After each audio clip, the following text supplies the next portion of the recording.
जय शिवराय मित्रांनो महसूल विभागाच्या माध्यमातून शेतकऱ्यांसाठी एक अतिशय दिलासादायक आणि महत्त्वपूर्ण असा निर्णय घेतलेला आहे। मित्रांनो, खरीप हंगाम 2025 मध्ये ई पीक पाहणी न झालेल्या किंवा ई पीक पाहणी करू न शकलेल्या वंचित राहिलेल्या शेतकऱ्यांसाठी एक अतिशय दिलासादायक आणि महत्त्वपूर्ण असा अपडेट आहे।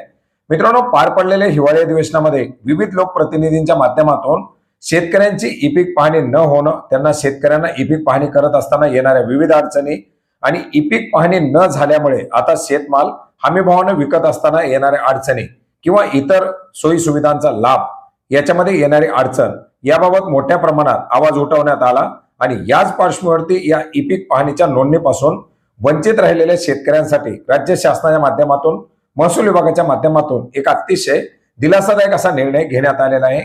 ई पीक पाहणी नोंदणीपासून वंचित राहिलेल्या शेतकऱ्यांच्या पिकाची नोंदणी करण्याबाबत याच्यामध्ये आपण प्रस्तावना पाहू शकतो। कशा प्रकारे हिवाळी अधिवेशनामध्ये याच्या संदर्भात मोठ्या प्रमाणात आवाज उठवण्यात आला, लक्षवेधी सूचना उपस्थित करण्यात आल्या आणि याच अनुषंगानं एक समिती गठीत करून या ऑफलाईन पद्धतीने नोंदी घेण्यासाठीचा निर्णय घेण्यात आलेला आहे।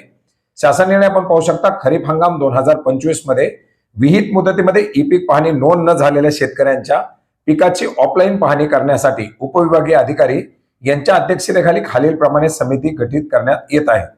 उपविभागीय अधिकारी अध्यक्ष, तहसीलदार सदस्य, गटविकास अधिकारी सदस्य, तालुका कृषी अधिकारी सदस्य।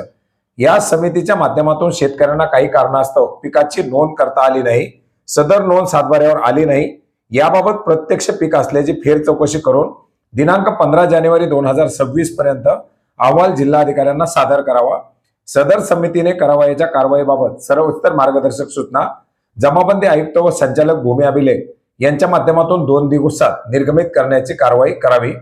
जिल्हाधिकारी यांनी दररोज आढावा घेऊन सदर अहवाल महसूल विभागाला तसेच पणन विभागाला सादर करावा आणि सदर अहवालानुसार पणन विभागाने पीक खरेदी करण्याबाबत पुढील आवश्यक ती कारवाई करावी।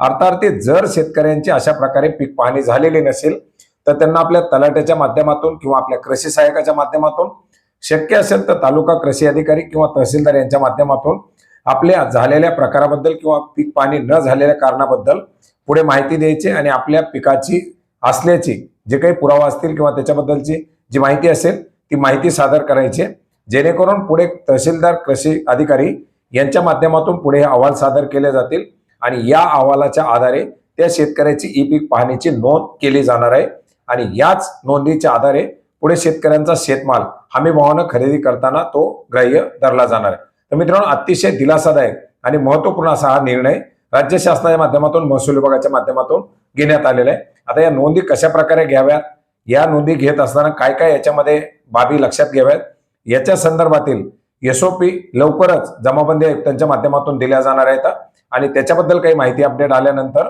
ते सुद्धा आपण नक्की जाणून घेण्याचा प्रयत्न करूया। भेटूयात नवीन माहितीसह, नवीन अपडेट्ससह। धन्यवाद।